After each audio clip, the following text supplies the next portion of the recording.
જોડી દઈશું. ઓમ જય જય જય નમો નમો નમો નમો હરિહંતાણમ નમો સિદ્ધાણમ નમો હરિજ્ઞાનમ નમો વૈશાયણમ નમો લોકે સર્વસાનમ મંગલમય મંગલકરમ ગીતાગવિદ્યા નમો તે જે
શુદ્ધ પરિણતિ એની પણ ફાઇલ છે.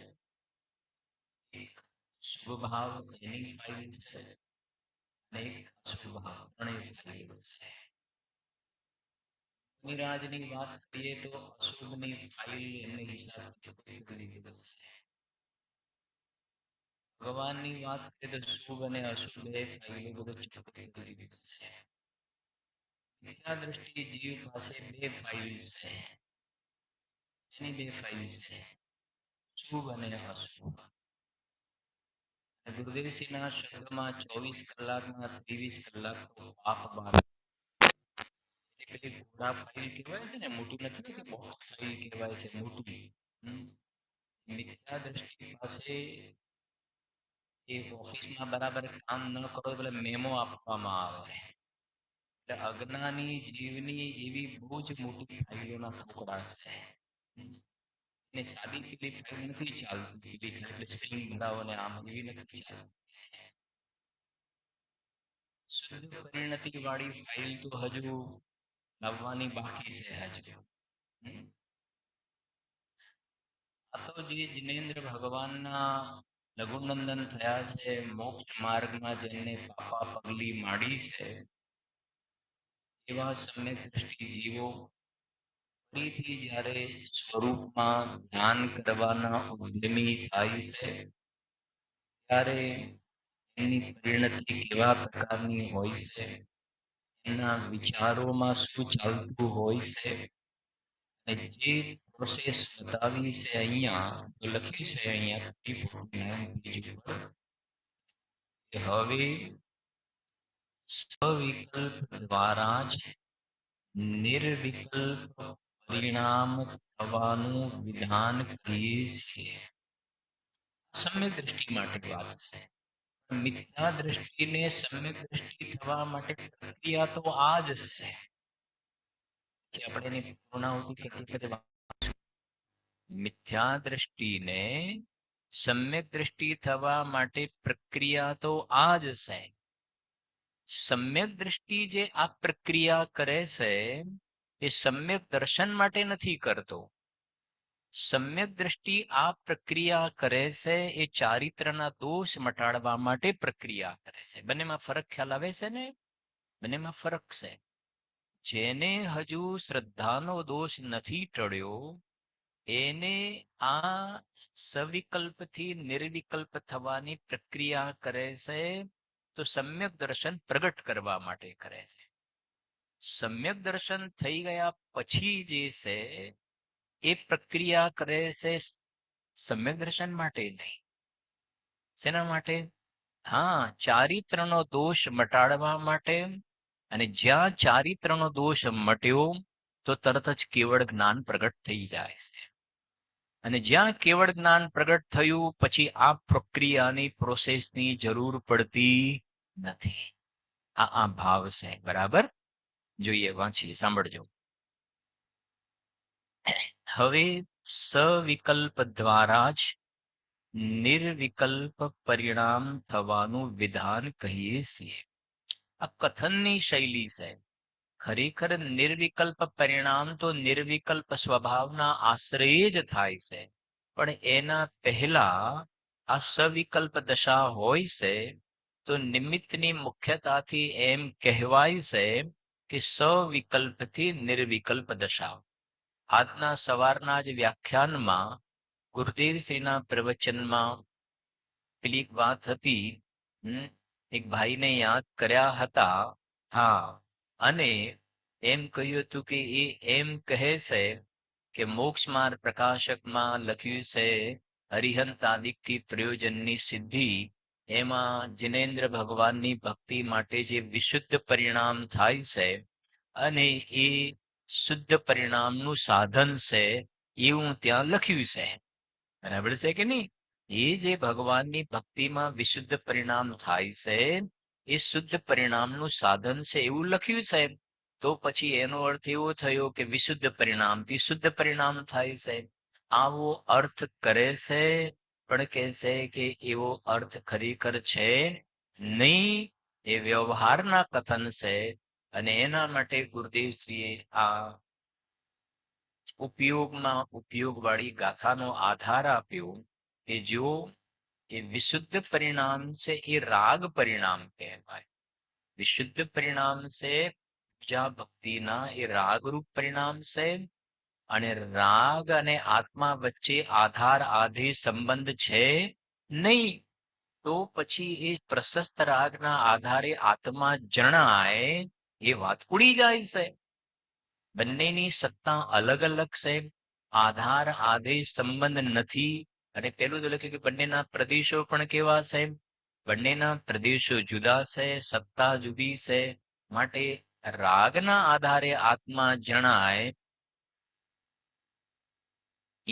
એ અહીંયા પણ આ જ ભાવ સમજવાનો. સવિકલ્પથી નિર્વિકલ્પ સ્વભાવ જણાય એમ ના હોય. ત્યાં ગુરુદેવશ્રીએ સ્પષ્ટ કર્યું કે જાણન ક્રિયાના આધારે જાણનારો જણાય છે. બહુ સારી વાત હતી જે આપણે બોલીએ છીએ ને ઉપયોગમાં ઉપયોગ. શું થાય ઉપયોગનો અર્થ શું કર્યો હતો ગુરુદેવશ્રીએ? કે જો ઉપયોગનો અર્થ શુદ્ધોપયોગ એવું નહીં લેવાનું. કેમ કે શુદ્ધોપયોગ લાંબો સમય તો રહેતો નથી. લાંબો સમય શુદ્ધોપયોગ નથી રહેતો. તો પછી ગુરુદેવશ્રીએ સ્પષ્ટ કર્યું કે જો હવે આગળ કહેશે કે જાણન ક્રિયામાં જાણનારો જણાય છે. એટલે ઉપયોગનો અર્થ અહીંયા જાણન ક્રિયા લેવાની. એટલે સમ્યક દ્રષ્ટિ જીવનો સવિકલ્પ દશામાં જ્યારે ઉપયોગ બહાર હોય, ઉપયોગ બહાર હોય એ વખતે પણ એમને જાણન ક્રિયા સમ્યક જ્ઞાન પ્રગટ્યું છે. એ જાણન ક્રિયામાં જાણનારો તો જણાઈ રહ્યો છે જે જ્ઞાન ધારા ચાલુ છે. તો અહીંયા એ અર્થ લેવા અહીં સમજાય છે કે નહીં? હા, એટલે કયા શબ્દનો ક્યાં કેવી રીતે અર્થ કરવો એ પૂજ્ય ગુરુદેવ શ્રીના અર્થો સમજતા એમને શ્રુતની લબ્ધિ હતી એવું આપણને ખ્યાલ તો છે. પણ વધારે ને વધારે મહિમા આવતી જાય છે. જો શું કહે છે કે હવે સવિકલ્પ દ્વારા જ નિર્વિકલ્પ પરિણામ થવાનું વિધાન કહીએ છીએ. આ ઘણા બધાના પ્રશ્ન હોય છે કે અમારું કામ કેમ થતું નથી, કામ કેમ થતું નથી, સમજાય છે કે નહીં? હા, તો અહીંયા આપણે આ પેરેગ્રાફ વાંચીશું અને અંદરમાં પોતાને ગોઠવતા જવાનું કે આમાં આપણે ક્યાં ગોઠવાઈએ છીએ. બરાબર છે કે નહીં? આપણને જવાબ આપે છે. જો તે સમ્યક દ્રષ્ટિ કદાચિત, કથનચિત નથી લખ્યું, કદાચિત એટલે ક્યારેક સ્વરૂપ ધ્યાન કરવાનો ઉદ્યમી થાય છે. એટલે અંદરમાં પાછો ડૂબકી લગાવવાનો ઉદ્યમી થાય છે, પુરુષાર્થ કરે છે અંદરમાં જવા. કદાચિત મુનિરાજ માટે તો છઠ્ઠું સાતમું એમના માટે કદાચિત નહીં કહેવાય. હા, એમના માટે તો क्षण क्षण में अंतर्मुख हो सिद्धों से बातें करते हैं, सिद्धों से बातें करते हैं. સમ્યક દ્રષ્ટિને થોડાક અંતરાલે થતો હોય છે આત્માનો અનુભવ આવ. બરાબર? જો તે સમ્યક દ્રષ્ટિ કદાચિત સ્વરૂપ ધ્યાન કરવાનો ઉદ્યમી થાય છે ત્યાં, હવે સમજો સ્ટેપ, ત્યાં પ્રથમ સ્વ પરનું ભેદ વિજ્ઞાન કરે. એટલે શું લખ્યું છે? સ્વ પરનું ભેદ વિજ્ઞાન કરે એટલે નો કર્મ, ભાવ કર્મ રહિત, કેવળ ચૈતન્ય ચમત્કાર માત્ર પોતાનું સ્વરૂપ જાણે. હવે એ સમ્યક દ્રષ્ટિ જીવને ભેદ જ્ઞાન છે તો ખરું. ભેદ જ્ઞાન છે કે નહીં?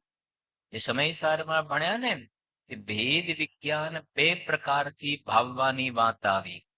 જ્ઞાનનું જ્ઞાનમાં પ્રતિષ્ઠિત થવું આવ્યું ને, તો પહેલું તો ભેદ વિજ્ઞાન જે ભાવવામાં આવે છે જ્ઞાનનું જ્ઞાનમાં પ્રતિષ્ઠિત થવું, એટલે મિથ્યાત્વ છૂટીને સમ્યક જ્ઞાન થઈ ગયું, સમ્યક દર્શન થઈ ગયું.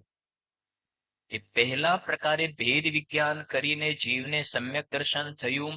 એ પહેલા નંબરનું જ્ઞાનમાં પ્રતિષ્ઠિત થવું થયું. એ ભેદ વિજ્ઞાનનું રિઝલ્ટ આવ્યું, સમ્યક દર્શન. હજુ પણ લખ્યું ને, આ ભેદ વિજ્ઞાન અચ્છિન્ન ધારાએથી ક્યાં સુધી ભાવવું? કે જ્યાં સુધી જ્ઞાનમાં પૂરેપૂરું પ્રતિષ્ઠિત થઈ જાય, એટલે ચારિત્રનો દોષ પણ શું થઈ જાય? ટળી જાય. હવે બીજી વાંચે ઉપયોગ સ્વરૂપમાં ઠરી જાય. એના માટે પેલું સવિકલ્પ દશા આવે છે ને, સવિકલ્પ દશા, એ સવિકલ્પ દશા નીકળી જાય અને ઉપયોગ અંદરમાં જ સ્થિર થઈ જાય. એના માટે સમ્યક દ્રષ્ટિ જીવ આવી જાતિની પુરુષાર્થ ઉદ્યમ કરી રહ્યા છે, ભેદ વિજ્ઞાન કરી રહ્યા છે. હા, વિકલ્પાત્મક દશાની અંદર આ વિચાર કરે છે કે સ્વ પરનું લખ્યું ને, પ્રથમ સ્વ પરનું ભેદ વિજ્ઞાન કરે. હવે અભિપ્રાયમાં તો એ સ્પષ્ટ છે સ્વ પરના ભેદ વિજ્ઞાનમાં. જો જરાક આપણે એના માટે આપણે ચક્રવર્તીને લઈએ એટલે ખ્યાલ પણ આવશે કે એ સમ્યક દ્રષ્ટિ સ્વરૂપ ધ્યાન કરવાના ઉદ્યમી થાય છે. તો ભરત ચક્રવર્તી વિચાર કરે છે, લખ્યું છે ને, નો કર્મ ભાવ કર્મ રહિત, કેવળ ચૈતન્ય ચમત્કાર માત્ર પોતાનું સ્વરૂપ જાણે. તો એ જાણે છે, સમજો હવે વિચાર કરે છે ને, તો નો કર્મમાં એ જાણે છે કે આ હજારો રાણીઓ છે, એનાથી હું જુદો છું. આ એક આર્ય ખંડ ને 5 મલેચ્છ ખંડ મારા નામે ભલે કહેવાતા હોય, પણ એનાથી હું જુદો છું. આ 96 કરોડનું પાયદળ છે, એનાથી હું જુદો છું. અરે એનાથી તો જુદો છું જ, પણ આ શરીર એક ક્ષેત્રાવગાહી શરીર છે. આ શરીરથી પણ જેનું સહનન પણ વજ્ર વૃષભ નારાજ સહનન છે, આ શરીરથી પણ હું તો અંદરમાં મારું અશરીરી તત્વ તો જુદું છે. અભિપ્રાયની અંદર તો 38મી ગાથા, કઈ અન્ય તે મારું જરી એક પરમાણુ માત્ર, એ બરાબર જાણે છે, પણ નબળાઈને લીધે ને એ બાજુ જતા રહે છે. તો પાછો શું કરે છે? ભેદ વિજ્ઞાન દ્વારા પાછા અંદરમાં આવવાનો પુરુષાર્થ કરી રહ્યા. નહીં, આમાંની કોઈ વસ્તુ મારી છે નહીં. હું તો ત્રિકાલી ધ્રુવ અખંડ એક ગાયક ભાવ છું, ચૈતન્ય ચમત્કાર માત્ર હું છું. મારો ચમત્કાર તો ચૈતન્યનો ચમત્કાર છે. આ બહારમાં 6 ખંડનો વૈભવ એ મારો કોઈ ચમત્કાર છે નહીં. આ નવનિધિ અને 14 રતન જે છે એ તો બધા પુણ્યના દાસ છે. આની સાથે મારે કોઈ પણ પ્રકારનો સંબંધ છે નહીં એમ વિચાર કરે છે. સાથે સાથે દરેકે વિચાર કરવાનો સાથે. હવે સમજાય છે કે નહીં? મારી પાસે શું કહેવાય ને કે આટલી પ્રોપર્ટી છે, તમે શું બોલો છો, સ્થાવર મિલકત અને જંગમ મિલકત. સમજાય છે કે નહીં? વિચાર કરે કે ભાઈ એનાથી હું કેવો છું, જુદો છું.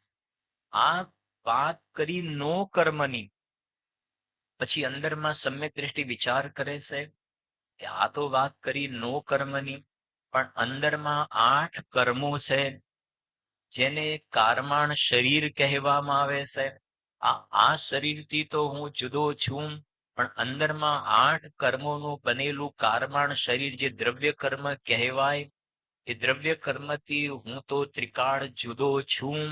એટલે કર્મ મને રખડાવે છે કે કર્મ હવે શું થાય, અમારા કર્મના ઉદયો જેવા ચાલે છે, અમારા પાપ કર્મના ઉદય ચાલે છે. સમ્યક દ્રષ્ટિ વિચાર કરે છે કે કર્મનો ઉદય એ તો પૂતગલના પરિણામ છે, અને હું તો ચૈતન્ય ચમત્કાર માત્ર ભગવાન આત્મા છું. કર્મ અને મારા વચ્ચે તો અત્યંતા ભાવ છે. એટલે કર્મ વિચારે કોણ? એ જ્ઞાની જાણે છે કે કર્મને લઈને હું બિલકુલ દુખી છું નહીં. એની મારામાં અત્યંતા ભાવ એના ને મારા વચ્ચે છે એમ વિચાર કરે છે. એની સાથે મારે કોઈ સંબંધ છે નહીં. પછી અંદરમાં આવ્યા તો પોતાની પર્યાયની અંદર જે વિકારી ભાવ થાય છે, શુભ કે અશુભ વિકલ્પ થાય છે, અને મુખ્ય રૂપથી જોઈએ શુભ વિકલ્પ જે થાય છે એ સમ્યક દ્રષ્ટિ જાણે છે કે પર્યાયમાં જે રાગાદી વિકારી ભાવ થાય છે એનાથી પણ મારો ભગવાન અંદરમાં જુદો છે. એટલે 3 વસ્તુ થઈ ગઈ ને. નો કર્મથી જુદો, દ્રવ્ય કર્મથી જુદો, ભાવ કર્મથી જુદો, અને અંદરમાં શેના, એના માટે ગુરુદેવશ્રી દ્રષ્ટાંત આપતા હતા. શેનું? નાળિયેરનું દ્રષ્ટાંત આપતા હતા. અંદરમાં જે અંદરમાં છે ને, હયાત છે, ત્યાં ગાડી હાજર છે. એવી રીતે જ્ઞાની વિચાર કરે છે. અરે જ્ઞાનીને તો ગુરુદેવશ્રી કહે છે એમ પેલું ગડગડિયું નારિયેળ હોય અંદરમાંથી છૂટું પડી ગયું, એમ સમ્યક દ્રષ્ટિને તો અંદરમાં ચૈતન્ય ઘોડો કેવો છે, છૂટો પડી ગયો છે. છૂટો પડી ગયો છે. હા, પણ આ તો સંયોગની અપેક્ષાએ પણ છૂટો પડી જાય. અભિપ્રાયમાં તો છૂટા પડ્યા છે, પણ સંયોગમાં પણ છૂટો પડી જાય. કેમ કે પેલો ગડગડિયું નારિયેળમાં પેલો ઘોડો છૂટો પડ્યો ને, પછી એને ખોલી નાખવામાં આવે. ખોલી નાખવામાં આવે ને ઉપરનો લાલ ભાગ કાઢી નાખવામાં આવે ને, એટલે પેલો અંદરમાં છૂટો પડ્યો હતો ને, સમજો, અંદર છૂટો પડ્યો હતો એ પછી આવો ખુલ્લો પડીને છૂટો પડી ગયો. એમ સમ્યક દ્રષ્ટિ છે અંદરમાં છૂટો પડી ગયો છે, અને હવે પ્રયત્ન કરે છે કે આ બધા બંધનોમાંથી કયો ને, જ્ઞાન શરીરી ત્રિવિધ કર્મમલ વર્જિત આ બધા પ્રકારના બંધનોથી છૂટવા માટે આ જ્ઞાની ધર્માત્મા પ્રયત્ન કરે છે. કેમ કે સમ્યક દ્રષ્ટિ જીવને હવે સંસારમાં એક સમય માત્ર પણ રહેવું પોસાતું નથી. ઘણી વખતે આપણે કહીએ છીએ એમ કહેવાય કે સૌધર્મ ઇન્દ્ર એકાવતારી છે. ભરત ચક્રવર્તી તદભાવ મોક્ષગામી. ભરત ચક્ર તદભાવ મોક્ષગામી, શાંતિનાથ કુંભનાથ અરનાથ તદભાવ મોક્ષગામી. પણ કહે છે, અને પેલા એક અવતારી પણ આ એમ કહે છે કે એક અવતારી અને આ તદભાવ મોક્ષગામી, પણ એમને હવે એક અવતાર લેવો પણ ભાર લાગે છે. તદભાવ મોક્ષગામીમાં પણ જેટલો સમય હજુ રહેવું પડે છે એ પણ એમને ભાર લાગે છે. અહીંયા એ વાત ચાલી રહી છે. એનાથી જુદો વિચારે છે. જે ભાવથી તીર્થંકર પ્રકૃતિનો બંધ થાય એ શુભ વિકલ્પથી પણ, કેમ કે આ સમ્યક દ્રષ્ટિને પરિણામ જોવામાં આવશે, એનાથી જુદો અનુભવે છે. જો એક કહું જરાક થોડી નાની વાત, રાગનો વાત આવી ને, રાગની વિકલ્પની વાત આવી, તમે કેરી ખાતા હો ને, કેરી કેરી થોડું દ્રષ્ટાંત યથા યોગ્ય સમજવું. તમે કેરી ખાતા હોય અને તમને ખ્યાલ નથી એકદમ, એ કેરીનો થોડો ભાગ જે હતો ને કોવાયેલો હતો. કેવો હતો? અને ખાતા ખાતા એ ભાગ પણ મોઢામાં આવી ગયો. તમારે મને જવાબ આપવાનો છે કે એ સ્વાદ કોનો છે?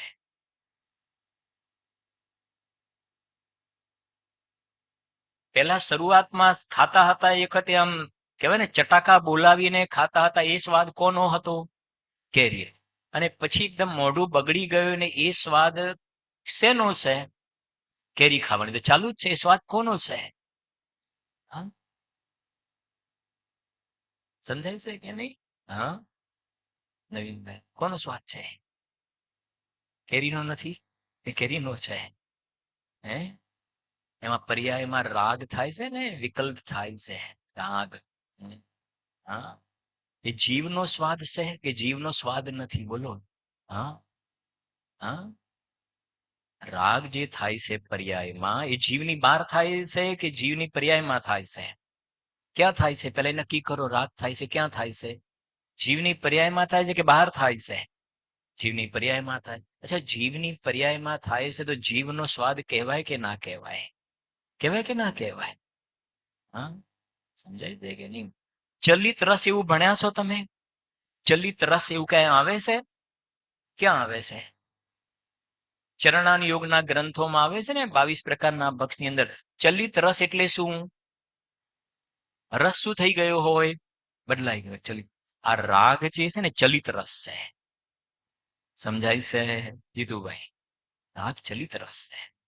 હા, કેમ કે જીવનો આગળ સમયસરમાં આપણે ભણીશું ને, આવશે. આ સેટરડે નું વ્યાખ્યાન છે ને, આપણે 39 થી 68 ગાથા આપણે સતપથ નું આવશે ને, 39 to 68 ગાથા. એની અંદર આપણે આવશે પણ કોઈ વખતે વિકલ્પ આવશે તો કહીશું પણ ખરા. હા, કેમ કે આપણે 1 થી 38 ગાથા તો થઈ હમણાં. હવે સમજજો કે જેમ પેલો જીવનો જો આ વિકલ્પ છે, રાગ છે, એ જો જીવનો અનુભવ હોય તો સિદ્ધ ભગવાનને પણ રાગનો અનુભવ થવો જોઈએ. સમજાય છે કે નહીં? તો પેલો જે કેરી ખાય છે ને મોઢું બગડી જાય છે ને, હા, કે આ બરાબર છે, પણ આ ખરેખર કેરીનો સ્વાદ કહેવાય નહીં. આ બગડી ગયેલો ભાગ છે. કેરીનો અંદરનો જ કેવો ભાગ છે?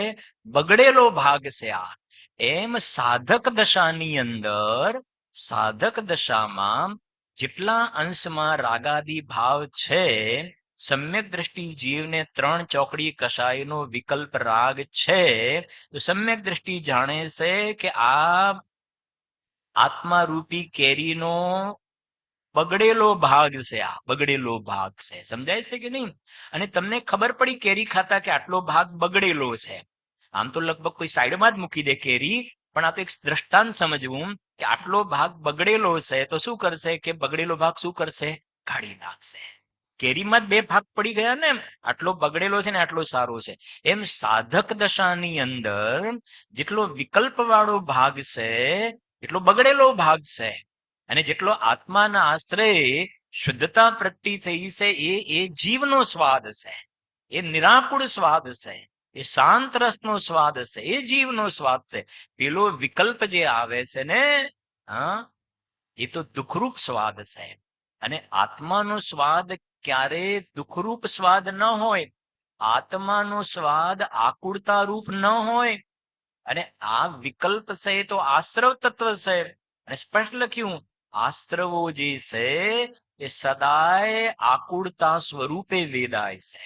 અને છડાડામાં લખ્યું ને, યેહી આતમ કો દુઃખ કારણ તાતે ઇनको તજીએ.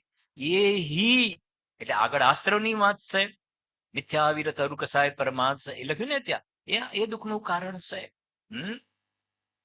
5મી ઢાળમાં પણ લખ્યું ને, ત્યાં આગળ જ્ઞાનીની પરિણતિમાં લખ્યું ત્યાં આગળ, જિન પુણ્ય પાપ નહીં કીના તમે અનુભવ ચિત દીના તિન્હી વિધિ આવત રોકે સંવર લહી સુખ અવલોકે. जिन पुण्य पाप नहीं की ना, એટલે પર્યાયમાં છે પણ એની અંદર આ કરવા યોગ્ય કર્તવ્ય નથી. ગુમાસ્તાના ખિસ્સામાં 5 લાખ છે પણ આ મારા નથી. એમ સમ્યક દ્રષ્ટિની પર્યાયની અંદર આ વિકલ્પ છે પણ આ કરવા યોગ્ય નથી. હું તો ચૈતન્ય ચમત્કાર માત્ર ભગવાન આત્મા છું. હવે પેલો, હવે હું જરા મારો ભાવ સમજવાનો કે પેલો ચલિત રસ હોય તો તરત કે ભાઈ અભક્ષ છે, હો અભક્ષ છે, અભક્ષ છે. સમજાય છે કે નહીં? હા, સારી વાત છે, ન જ ખવાય. પણ આ ચલિત રસ આનું શું કરશે? હા, આ ચલિત રસ એને લાગતો જ નથી. મજા આવી ગઈ, મજા આવી ગઈ, મજા આવી ગઈ. હા, હજુ તો પાપમાં મજા પડે છે. હા, જેમ કેરી કોવાઈએ જાય ને અંદરમાં પેલા ઈયળે પડી જાય. આ પાપના પરિણામ તો એવા ચલિત રસ છે કે મજા પડે છે. વિચાર કરે તો ખ્યાલ. એટલા માટે ગુરુદેવ શ્રી કહેતા હતા રાગ અભક્ષ છે. અભક્ષના ભેદ આવે ને, ત્રસઘાત, બહુઘાત, અનુપસેવ્ય, અનિષ્ટકારક, નશાકારક આવે છે ને ભણવાનું. તો રાગ કેવો છે? ઇષ્ટકારક કે અનિષ્ટકારક? કયો રાગ? કયો રાગ અનિષ્ટકારક છે? તો એ અસલી અનિષ્ટકારક અભક્ષ તો એ છે. હા, સમ્યક દર્શન થતા આ પેલો રાગ અનિષ્ટકારક લાગે છે. પેલું તો છે જ પણ મૂળ તો આ છે ખરું. આના ઉપર જે વજન આપ્યા, પેલું ખાવાની સ્વચ્છંદતાની વાત નથી. જો હવે વધારે લાંબુ શું કરીએ? પેલાનો તો ત્યાગ કર્યો અને ગ્રૈવેકમાં જઈ આવે. ગ્રૈવેકમાં પેલાનો ત્યાગ કર્યો ને ગ્રૈવેકમાં જઈ આવે ને પાછો નીચે આવીને થોડાક ભાવો પછી માંસાહાર ખાતો થઈ ગયો તું. સમજાય છે કે નહીં? હા, અને જેને આ કહે છે રાગથી ભિન્ન અંદરમાં ચૈતન્ય ચમત્કાર આત્માનો અનુભવ કર્યો ને, એ કહે છે અલ્પકાળની અંદર કૃતકૃત્ય દશાને પ્રાપ્ત થઈ જશે. હા, આગળની આગળ કહેવાય ને, નિર્ગ્રંથ મુનિ દશા આવશે. એક 12 દિન મેં લે આહાર, શુદ્ધ સાત્વિક આહાર. અને એનાથી પણ આગળ અનાહારી તત્વ છે એનું શરણ લઈને એ વિકલ્પ પણ નીકળી જશે. ક્ષુધા દોષ પણ નીકળી જશે. હા, નિર્દોષ શુદ્ધ સાત્વિક આહાર લેવાના પરિણામ પણ ક્ષુધા તો રોગ છે ને નવીનભાઈ. ક્ષુધાનો રોગ તો ઉભો છે કે નહીં? અને વિકલ્પ છે કે નહીં? આ અહીંયા કહે છે કે અંદરમાં ચૈતન્ય ચમત્કાર માત્ર આત્માનું શરણ લીધું ને, તો પછી ક્ષુધા નામનો રોગ જ નીકળી ગયો. પછી આ ભક્ષ ને અભક્ષ મૂકો બાજુમાં. આ ભૂખ લાગે તો આ ભક્ષ ને અભક્ષ મૂકો ને બાજુમાં. મારું તત્વ જ એવું છે. હું તો અતિન્દ્રિય આનંદનું ભોજન કરવા વાળો છું. મને ક્યાં ભૂખ લાગે? 24 કલાક અમારે તો નથી કે ચક્કી ચાલુ જ છે. કઈ ચક્કી? સમજાય છે કે નહીં? આ ઘણા નથી હોતા આખો દિવસ ચક્કી ચાલુ જ હોય. જ્યારે જુઓ ત્યારે ચક્કી ચાલુ જ હોય. હા, એ નહીં. આ જ્ઞાની પુરુષોને 24 કલાક બંધ અધિકારમાં લખ્યું છે નિત્ય અમૃત આનંદનું ભોજન કરે છે. જુઓ,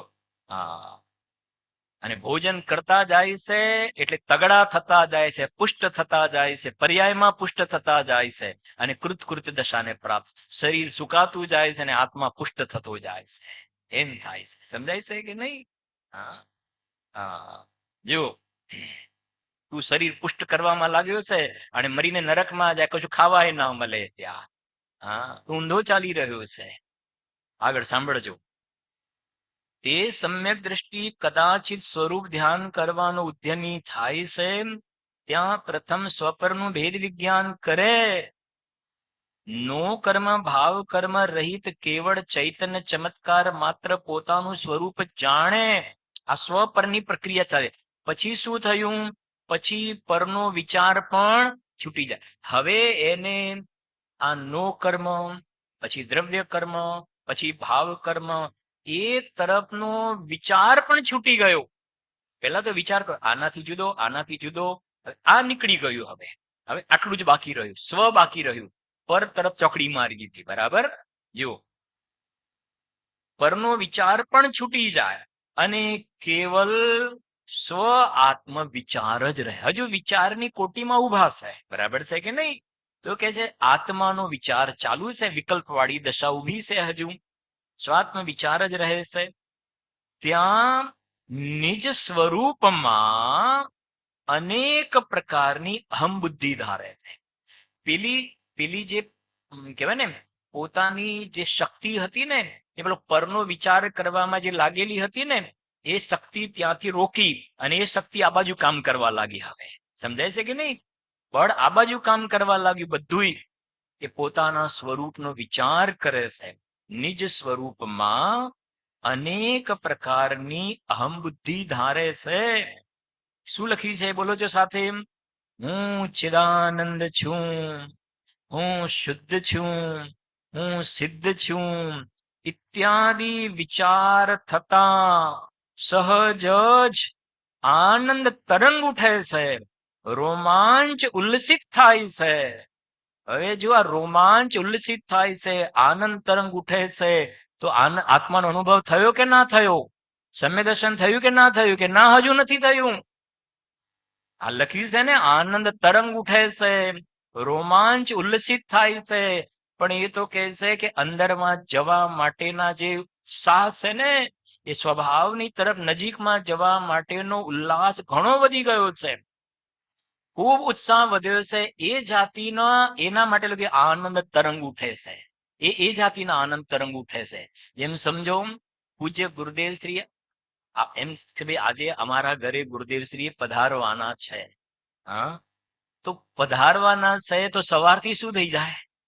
હા, સવારે 11 વાગે ગુરુદેવ શ્રી અમારા ઘરે પધારવાના છે. તો સમજાય છે કે નહીં? અને પછી જેમ જેમ ટાઈમ નજીક આવે નજીક આવે ને, હા, અને એકદમ બસ ગુરુદેવ શ્રીને આવતા જોયા અને એ પ્રમાણે તો શું થશે? આનંદ તરંગ, ઉત્સાહ, ઉલ્લાસ. ખ્યાલ આવે? એક જેમ કહે છે કે એક સાધર્મી જ્ઞાની ધર્માત્મા પુરુષને જ્યારે આપણે મળવાનું હોય, તો જેમ જેમ એ સાધર્મી જ્ઞાની સમ્યક દ્રષ્ટિ જીવોને મળવાનું નજીક થતું જાય, એમ ઉલ્લાસ વધતો જાય છે, આનંદ વધતો જાય છે. હા, તો અહીંયા અંદરમાં પોતાના સ્વભાવને ગ્રહણ કરવા માટે જ્યારે પર્યાય અંદરમાં જઈ રહી છે ને, તો પર્યાય જેમ જેમ અંદરમાં નજીક જાય છે, એમ આનંદ વધતો જાય છે, ઉલ્લાસ વધતો જાય છે, રોમાંચ ઉલ્લસિત થાય છે. હજુ અંદરમાં પક્ષાતિક્રાંત વાળી દશા થઈ નથી, જેના માટે કહ્યું ને પૂજ્ય બેનશ્રીને કે સમ્યક દર્શન કેટલું દૂર, કે આટલું, પછી આટલું. એ આ પ્રક્રિયા છે. હા, હા. એમ તમારા મોબાઈલ ની અંદર હોય ને પેલો ટચ સ્ક્રીન હોય ને, આમ આંગળી રડે ને ભગવાનનો ફોટો દેખાય. આંગળી અડે ને ભગવાન, પણ આંગળી ધીરે ધીરે નજીક લઈ રહ્યા છે, નીચે નજીક લઈ રહ્યા છો, અને જ્યાં આમ ટચ થઈને તરત જ ભગવાનનો ફોટો દેખાય. બસ એમ આ પર્યાય અંદરમાં પોતાના ભગવાનની પાસે નજીક જઈ રહી છે. અને નજીક જાય છે તો રોમાંચ ઉલ્લસિત એટલા માટે થાય છે કે વિકલ્પો પાતળા પડતા જાય છે, દ્રવ્યનું જોર વધતું જાય છે, મહિમા ખૂબ આવતો જાય છે. સહજ એવી પ્રક્રિયા બને છે કે રસ એ પ્રકારનો વધતો જાય છે ને વિકલ્પોનું જોર નીકળતું જાય છે. ગુરુદેવજીને પ્રશ્ન પૂછ્યો સાહેબ કે આત્માનો જ્યારે અનુભવ થાય ત્યારે છેલ્લે એકલો વિકલ્પ જ હોય ને? અનુભવ થાય ત્યારે એકલો વિકલ્પ, ત્યારે છેલ્લે એકલો વિકલ્પ હોય ને, ત્યારે ગુરુદેવ એકલો વિકલ્પ નથી હોતો. એકલો વિકલ્પ અનુભવ થયા પહેલા એકલો વિકલ્પ નથી હોતો, પરંતુ વિકલ્પની સાથે સ્વભાવ તરફના લક્ષ્યના જોર વાળો એક ભાવ કામ કરતો. હવે ભાવનું નામ ના પૂછતા, શાસ્ત્રોમાં ક્યાંય નામ નથી લખ્યું. સમજાય છે કે નહીં? હા, એમ 3-4 વર્ષ પછી દીકરાને મળવાનું એ વિદેશમાં હોય અને એરપોર્ટ ઉપર આવવાનો હોય ને, જે તમને કયો ભાવ બોલો છે, કયો ભાવ બોલો? હવે સમજાય છે કે એ ભાવનું નામ નથી. હા, એમ કે છે કે આ પર્યાય દ્રવ્યના ભેટા કરવા જઈશે પોતાના ભગવાન સાથે. એ કહે છે કે અંદરમાં જે બને છે, ભાવો બને છે, તો એકલો વિકલ્પ નથી, પણ દ્રવ્ય સ્વભાવ તરફનું જોર છે. અને એ કહે છે કે જોર વધતું જાય છે, અને પુરુષાર્થનો એક અપૂર્વ કડાકો કરી અને આત્માનો જીવ અનુભવ કરે છે ને પેલો વિકલ્પ નીકળી જાય છે, અને નિર્વિકલ્પ પક્ષાતિક્રાંત થઈને આત્માનો અનુભવ થતો જોવામાં આવે છે, જ્યાં પ્રમાણ, નય, નિક્ષેપ, કોઈ પણ પ્રકારનો ભેદ વિકલ્પોનો દેખાતો નથી. જહાં ધ્યાન ધ્યાતા देखो न विकल्प वच भेद न जहां गुण गुणी ज्ञाता જ્ઞાન ગે મજાર કછું ભેદ અનુભવના કાળની અંદર આ દ્રવ્ય છે, આ ગુણો છે, આ પર્યાય છે, એવો ભેદ નથી હોતો. એક અભેદ આત્માના પરમાનંદ રસા સ્વાદનો જીવ ભોગવટો કરે છે. નવમા કલશમાં લખ્યું ભાતિ ન દ્વૈતમેવ, અનુભવના કાળમાં કોઈ ભેદ દેખાતો જ નથી. આ બસ એક આનંદની ઘટાઘટી ચાલતી હોય છે, આનંદની ઘટાઘટી. એ પહેલા હોય છે સવિકલ્પ દશામાં, પણ સવિકલ્પ દશામાં લેસન પાકું કર્યું છે, પાઠ પાકો કર્યો છે. જેમ સ્કૂલમાં આપણે પરીક્ષા હોય પણ પહેલા આપણે લેસન શું કરી દઈએ, પાકું કર્યું, અને પછી પરીક્ષામાં પૂછાયું ને કોઈ વાંધો નહીં, મારા 10માંથી 10 માર્ક આવશે, કેમ કે મેં લેસન પાકું કર્યું છે. એમ જ્ઞાનીએ લેસન પાકું કર્યું છે. ને સ્કૂલમાં આપણે લેસન કેમ તૈયાર કરે છે કે મારે પરીક્ષા આપવાની છે માટે લેસન તૈયાર કર્યું છે. એમ જ્ઞાની ભેદ વિજ્ઞાનનો અભ્યાસ કેમ કરે છે કે એમ કે અંદરમાં ઠરવું છે માટે. એટલે આ પરીક્ષામાં પાસ થઈ ગયા એ વાત છે આ. હા જો જો વિચારો તો લખ્યું ને, આનંદ તરંગ ઉઠે છે, રોમાંચ ઉલ્લસિત થાય છે, ત્યાર પછી એવા વિચારો તો છૂટી જાય, કેવલ ચિન્માત્ર સ્વરૂપ ભાસવા લાગે. એ પેલા વિચારો પણ છૂટી ગયા. છેલ્લે પોતાના સ્વ સંબંધીના વિકલ્પો હતા એ પણ છૂટી ગયા, કે હું પ્રમત્ત પણ નથી ને અપ્રમત્ત નથી, સ્પષ્ટ પ્રકાશમાં જ્યોતિ છું, નિરાકુળ છું, એક છું, અભેદ છું, નિત્ય છું, બધું નીકળી ગયું ત્યાં આગળ. કેવલ ચિન્માત્ર સ્વરૂપ ભાસવા લાગ્યા. એને પર્યાયના ભેદ, ગુણોના ભેદ કશું જ નથી, કેવલ ચિન્માત્ર સ્વરૂપ ભાસવા લાગે. ત્યાં હવે બોલો સાથે જરા, ત્યાં સર્વ પરિણામ તે સ્વરૂપ વિશે એકાગ્ર થઈ પ્રવર્તે. સર્વ પરિણામ કાલે દ્રષ્ટાંત પેલું ફુવારાનું આપ્યું હતું ને, બધા હોલ છે તો પાણી પેલું બહાર જતું હતું બધા હોલમાંથી.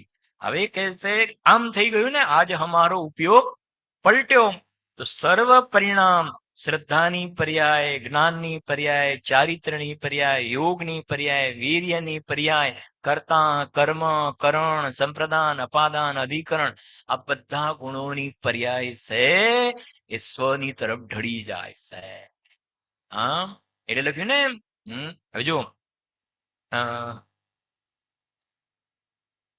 ત્યાં સર્વ પરિણામ તે સ્વરૂપ વિશે એકાગ્ર થઈ પ્રવર્તે છે. દર્શન જ્ઞાનાદિકના ગુણભેદના અને નય પ્રમાણાદિકના વિચાર એટલે વિકલ્પ પણ શું થઈ જાય છે, વિલય થઈ જાય. જે આત્માનો અનુભવ કરવા માટે પેલા પ્રમાણ અને નય વડે આત્માનું સ્વરૂપ સમજતા હતા, એ જ કહે છે હવે અનુભવ થઈ ગયા પછી એ જ પ્રમાણ અને નયના વિકલ્પો હવે કોઈ કામમાં આવતા નથી. કેમ કે વિકલ્પ છે, જેવું જેવું સાધક હે તેવું તહા બાધક. દ્રષ્ટાંતો તો ખૂબ છે, સમજાવું તમને એટલે ખ્યાલ આવે. પછી આ વાંચીએ છીએ દ્રષ્ટાંત જો એકાદ બે, કે જે વસ્તુ પહેલા સાધક હોય પછી બાધક કેવી રીતે. કે આપણે બિલ્ડિંગ બનતા હોય ને, બિલ્ડિંગ, તો પછી એને પેલું ધાબુ ભરાવવાનું હોય, એટલે પેલું સન્ટિંગ કહેવાય ને, બધું પેલું ગોઠવે ને બધું. ઉભા બધા લાકડાના ટેકા ને આ ને તે ને બધા સળિયા બાંધે, તાર ને બધું બાંધે ને સન્ટિંગ કરે. પછી ઉપર બધી લોખંડની પ્લેટો મૂકે અને પછી સન્ટિંગ કરી દીધું અને ધાબુ ભરી દીધું. 15 દિવસ બરાબર રોકી રાખ્યું. પછી બોલો પેલા બધા લાકડા ને બધી પ્લેટો અને તાર ને બધું રાખવાનું કે નહીં રાખવાનું? ભાઈ એને આટલી હું સરસ મજાનું ધાબુ ભરવામાં આટલી બધી એને મદદ કરી, નહીં રાખવાના નવીનભાઈ? કાઢી નાખવાનું. કેવી રીતે કાઢી નાખે છે? નિર્દયતાથી કાઢી નાખે. જોજો ભાઈ કશું રહી ના જાય, જરાક બધું કાઢી નાખજો, બરાબર ચેક કરી લેજો કશું રહી ના જાય, લાકડું અંદર રહી ના જાય, નહીં તો ઉધઈ આવશે, જરા કાઢી નાખજો, બધું ચેક કરી લેજો. સમજાય છે કે નહીં? જગતમાં કેવો ચતુર છે આ જીવ. જે પહેલા સાધક એ જ પછી શું થઈ ગયું, બાધક. જે પછી કાઢી જ નાખવાના હોય ને લાકડા ને પ્લેટો બધું કાઢી જ નાખવાનું હોય, તો એના કરતા લાવો ખોટા ખર્ચા કરવા રાજેશભાઈ, ખોટા ખર્ચા કરવા. કે ના, એના વગર તો ધાબુ ભરાશે નહીં. હા, એમ અહીંયા પણ કહે છે કે પ્રમાણ અને નય વગર આ પર્યાય દ્રવ્યમાં ભરાશે નહીં, અંદરમાં બહારમાં ભરાય, અંદરમાં નહીં ભરાય. હા હા, એ પેલા એ વિકલ્પ વડે સમજશે ત્યાં આગળ. બીજું દ્રષ્ટાંત આપ્યું એક તમને, પછી આગળ વધીએ છીએ. ચા બનાવી હોય ને, ચા બનાવી હોય, અથવા તો સમજો કે ચા પીવી છે આપણે. તો ચા પીવી હોય તો આપણે શું જોઈએ? મેઇન વસ્તુ શું જોઈએ? હા, દૂધ જોઈએ, ખાંડ જોઈએ, તો બધું જોઈએ. પણ ચા ને કોફી છે બે વસ્તુ, પણ મારે ચા પીવી છે તો પેલું ઘરમાં શું હોવું જોઈએ? ચા હોવી જોઈએ. બરાબર છે કે નહીં? તો ચા પીવી છે તો ચા હોવી જોઈએ. અચ્છા, તો તમે ચા જે બનાવો છો ને, હા, એ વખતે પછી અંદરમાં ચા નાખી, ચા બરાબર ઉકળી ગઈ, પછી ચા પીવાની જ્યારે આવે છે એ વખતે ગરણી શું કામ લો છો? શું કામ ગરણી લો છો?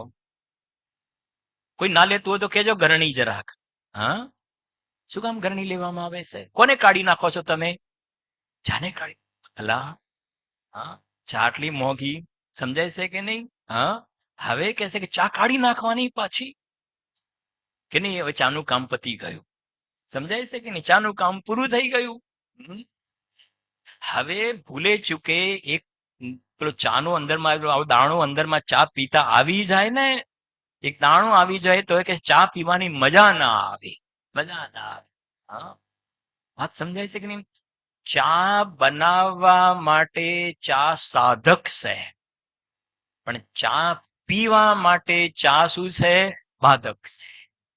એમ આત્માનો સ્વરૂપ સમજવા માટે પ્રમાણ નય નિક્ષેપ દ્વારા એ આત્માનું સ્વરૂપ સમજવા માટે સાધક છે. પણ જ્યારે આત્માનો અનુભવ થાય છે, જેમ પેલી ચા પીવે છે, એમ આત્માના આનંદનો રસાસ્વાદ લે છે, એ વખતે આ નયોના વિકલ્પો લખ્યું ને ત્યાં શું છે?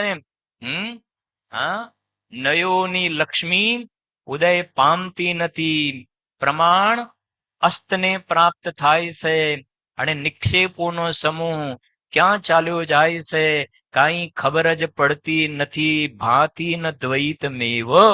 એટલે લખ્યું બનારસીદાસજી, જેવું જેવું સાધક હે તેવું તહા બાધક હે. એ બાકી રાગ દોષ કી કથા કી કોણ બાત હે. અનુભવના કાળની અંદર આ કહે છે કે આ નયોના વિકલ્પ જ જ્યાં બાધક થઈ જાય છે, તો બીજી બધી બહારની વિકલ્પોનો તો પ્રશ્ન જ ક્યાં રહ્યો ત્યાં આગાડી? પછી એ કહી રહ્યા છે અહીંયા આગાડી. અને એ રસાસ્વાદ એવો છે, એના માટે દીપચંદજી સાહેબે લખ્યું, આ પેલા વાંચીએ આટલું જુઓ જરાક. સવિકલ્પ વડે જે ચૈતન્ય સ્વરૂપનો નિશ્ચય કર્યો હતો, તેમાં જ વ્યાપ્ય વ્યાપક રૂપ થઈ એવો પ્રવર્તે છે કે જ્યાં ધ્યાતા ધેયપણું દૂર થઈ જાય એવી દશાનું નામ નિર્વિકલ્પ અનુભવ છે. મોટા નયચક્ર ગ્રંથમાં એમ જ કહ્યું છે. તત્વના અવલોકન અન્વેષણ સમય અર્થાત શુદ્ધ આત્માને યુક્તિ અર્થાત નય પ્રમાણ વડે પહેલા શું કરે? જાણે. પહેલા જાણે, પછી આરાધન સમયે જે અનુભવનો કાળ છે, અનુભવનો કાળ, વિકલ્પનો કાળ નહીં, અનુભવનો કાળ છે, તેમાં નય પ્રમાણ છે નહીં. કારણ કે શું છે? કારણ કે પ્રત્યક્ષ અનુભવ છે. એ વખતે નય પ્રમાણના વિકલ્પો હોતા નથી. સમજો, થોડું નીચેનું વાંચી લઈએ જરાક પહેલા, પછી આટલું સમરી કરીએ છીએ. જેમ રત્નની ખરીદ વખતે અનેક વિકલ્પ કરે છે, પણ જ્યારે તે રત્ન પ્રત્યક્ષ પહેરવામાં આવે છે ત્યારે વિકલ્પ હોતો નથી, પહેરવાનું સુખ જ છે. એ પ્રમાણે સવિકલ્પ દ્વારા નિર્વિકલ્પ અનુભવ થાય છે. પંડિતજીએ દ્રષ્ટાંત આપ્યું છે, જેમ કોઈ વ્યક્તિને રત્નનો હાર ખરીદવો છે, બરાબર છે કે નહીં? તો જ્યારે રત્નનો હાર ખરીદવો છે તો એક કેવો હાર લેવો, એની ડિઝાઇન, તો વિકલ્પો ચાલે છે. એનું વજન જોવામાં આવશે, એનો સોનાનો ભાવ જોવામાં આવશે, એને બીજું શું શું જડેલું છે જોવામાં આવશે. એ હાર ખરીદ કરતા પહેલા એનો જે કઈ રત્નોનો જે ભાવ છે, જે કઈ વસ્તુ છે, એ બધો વિચાર કરશે વિકલ્પ વાળી દશામાં. અને પછી પેમેન્ટ થઈ ગયું, લઈ લીધું ને, પછી ઘરે આવીને ફંક્શન છે, એ વખતે પેલો હાર પહેર્યો છે, હાર પહેરવાનું સુખ છે બસ. એ વખતે ભાવને યાદ નહીં, એ વખતે બધા વિકલ્પો કર્યા હતા. કેટલા બધા વિકલ્પો કરે છે, એટલા વિકલ્પો આત્મા માટે કરે તો સમ્યક દર્શન થઈ જાય. ખ્યાલ આવે છે કે નહીં? અરે હવે એમાં તો નથી જવું બહુ. હા, ક્યારેક હું લેશિયા માટે કહું છું, એક સાડી લેવી હોય ને 10 દુકાન ફરે, હવે કઈ લેશિયામાં લગાવી દેવું તમારે? કેમ કે તમે લેશિયામાં તો પેલું પેલું ઝાડ અને પેલી ડાળી ને પેલું ઝુમખું ને એક નીચે પડ્યું છે. સમજાય છે કે નહીં? હા, એક સાડી લેવી છે ને 10 દુકાન ફરે છે, કઈ લેશિયામાં લગાવી દેવું? હા, સમય દ્રષ્ટિની વાત બાજુમાં મૂકો, આ અજ્ઞાનીની. અને પાછું એમાં જો ભાઈ, હું તો છે ને 4 દુકાને પહેલા, ભલે મને ખબર છે મારે એક જ જગ્યાએ લેવાનું છે, પણ 4 જગ્યાએ ફરીએ તો ખબર પડે કે અત્યારે કઈ ડિઝાઇન માર્કેટમાં ચાલે. વાહ, આચાર્ય જુઓ, સમય સારની ચોથી ગાથામાં લખ્યું છે. અને પાછા ઘણા કે શોપિંગ કરવાનું હોય ને તો મને જોડે બધા એમ કે તમને સારી ખબર પડે છે, તમને સારી ખબર પડે છે. અલા, શું છે આ? ખ્યાલ આવે છે કે નહીં?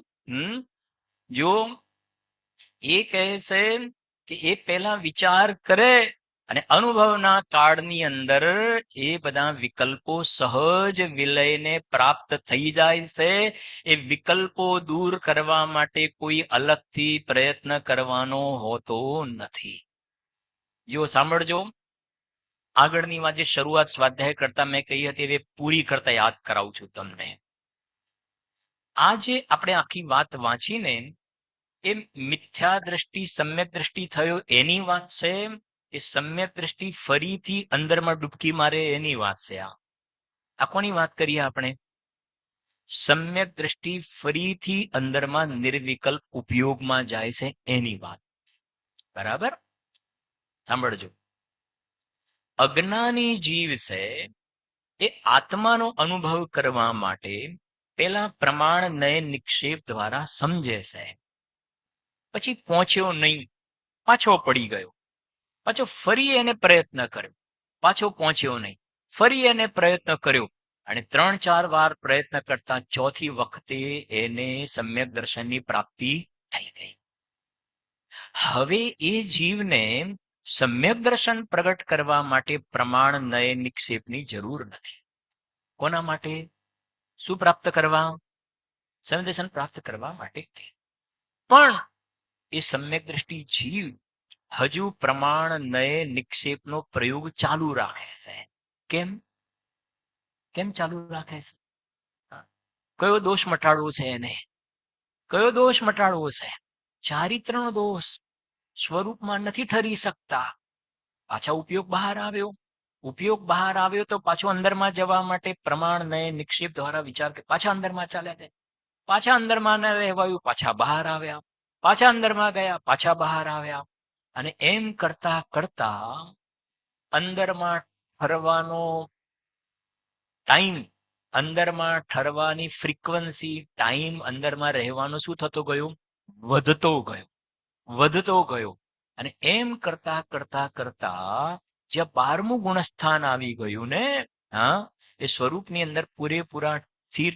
7માથી તો પછી અબુદ્ધિપૂર્વક જ શુદ્ધોપયોગ વાળો વાત છે, પણ પૂરો ભાવ સમજજો, કેમ કે 11માંથી પાછો પડે પણ ખરો.